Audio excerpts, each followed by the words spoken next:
dictamen a nombre de la Comisión de Estudios Legislativos Segunda, señor senador. Quisiera, senador presidente, compañeras y compañeros senadores, que también el Pleno pudiese conocer la parte que no dice el dictamen y que así suele suceder. Los dictámenes que a veces leemos aquí no dicen todo lo que sucedió, y a mí me parece muy importante. En la Comisión de Estudios Legislativos Segunda, por ejemplo, el voto estuvo dividido. Hubo 2 senadores que votamos en contra de la presentación de este dictamen. Pero también en las otras comisiones codictaminadoras sucedió lo mismo. Y a mí me parece que la presentación en este momento también debe incluir para conocimiento de todas y de todos ustedes lo que ahí se dijo, que no quede solamente en el tema de los integrantes. Y a mí me parece muy oportuno porque aquí se han hecho expresiones en la presentación del dictamen que merecen de entrada una respuesta, porque la senadora Cristina Díaz, señalando inclusive con el dedo flamígero, decía, acusándome de que esto no era simulación, cuando yo he dicho que ha sido una simulación. Lo dije en comisiones y hoy lo vuelvo a reiterar. Y lo reitero porque miren, aquí tenemos otra vez en nuestras manos una nota que viene desde Ginebra, donde otra vez expertos, expertas de la ONU, como también lo han hecho los representantes en materia de derechos humanos. Eso no viene en el dictamen, por eso es importante que ustedes lo conozcan. Han expresado el rechazo y le han pedido a este Senado de la República no aprobar en sus términos el dictamen que hoy estamos arrancando en el debate. ¿Por qué? Porque como no se dice aquí, se dice lo contrario, pisotea los derechos humanos, es un riesgo y por supuesto implica que el riesgo de militarizar el país está muy claro. Seguridad sin guerra nos plantean desde las calles, senadoras y senadores.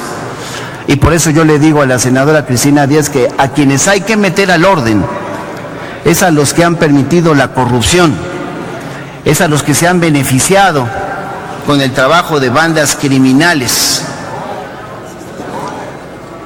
es a quienes forman parte en buena medida de la actual administración que está por concluir.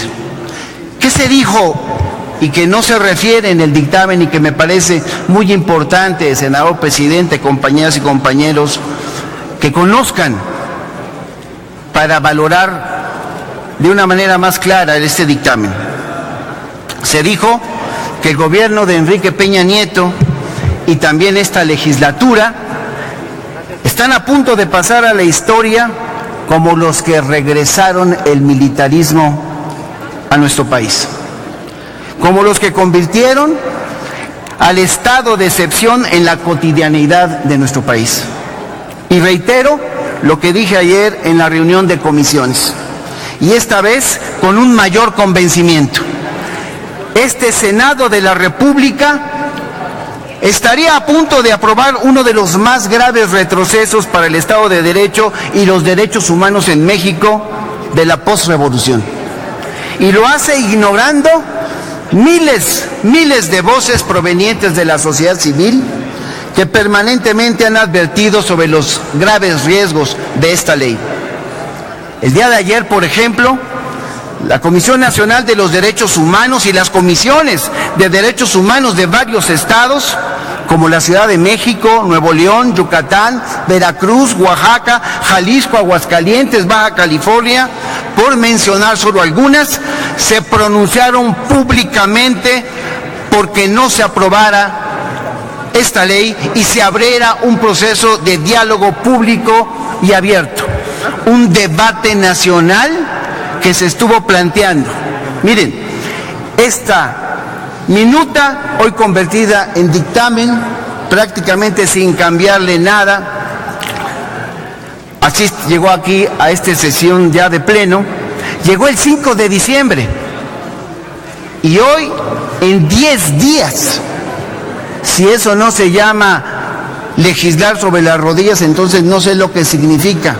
En 10 días, un tema tan candente, tan discutido a nivel nacional y a nivel internacional, pretendemos darle ya el carpetazo. Y nosotros decimos que eso es peligroso, lo dijimos varios senadores que intervenimos en las comisiones el día de ayer, porque sostenemos que se trata ni más ni menos, cuando hablamos de quienes ayer se hicieron escuchar con declaraciones en distintos puntos del país y del mundo, de organismos defensores de los derechos humanos, insisto, de México y de todo el planeta.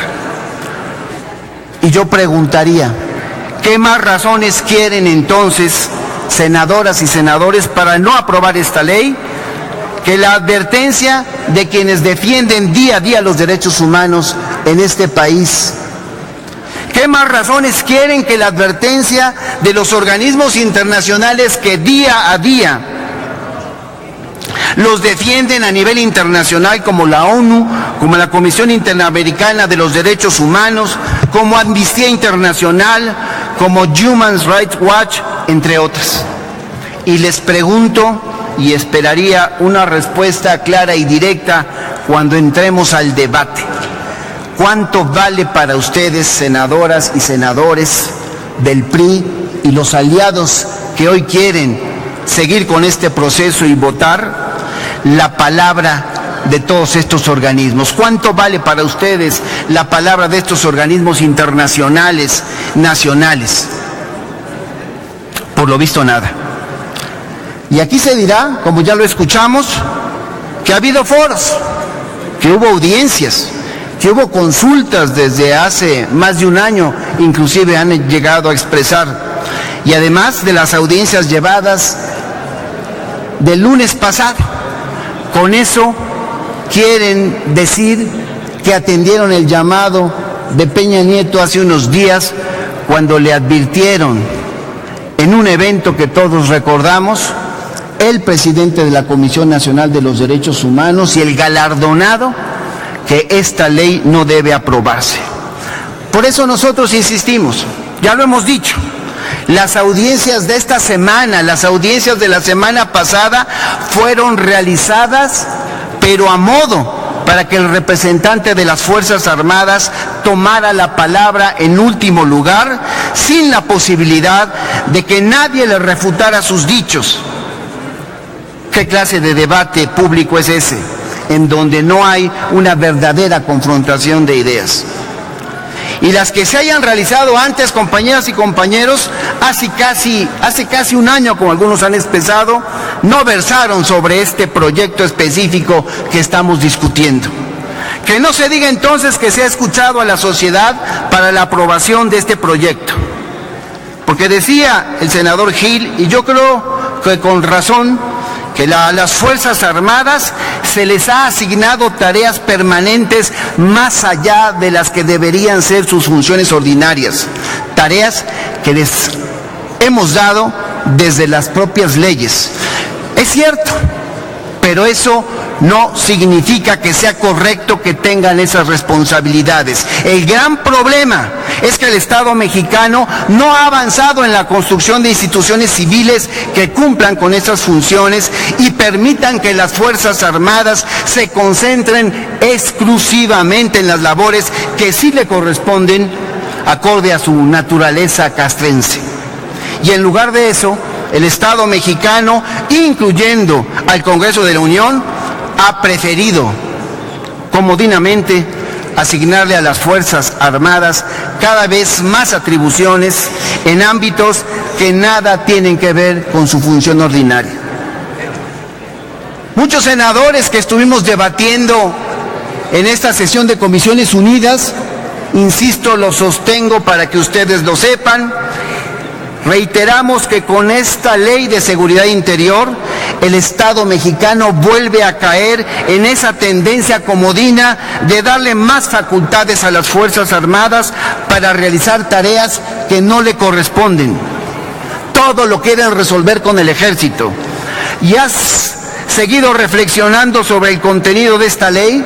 Lo hemos hecho varios senadores y no puedo compartir entonces la postura de varios senadores como el senador Roberto Gil en el sentido de que provocará que no se use a los militares de una manera indiscriminada. No, por el contrario, estoy convencido, y así lo expresamos varios senadores en este debate de comisiones codictaminadoras, versión que no aparece en el documento que se les ha hecho llegar.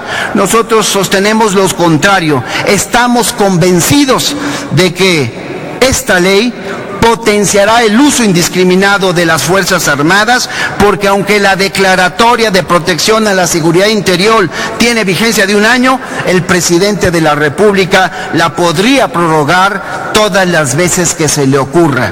Y es más, tal vez no lo hayan advertido, compañeras y compañeros, pero los militares ni siquiera necesitarán una declaratoria de protección a la seguridad interior, porque los artículos 6 y 26, así lo dijimos en esta reunión de Comisiones Unidas, expresamente establecen que podrán atender riesgos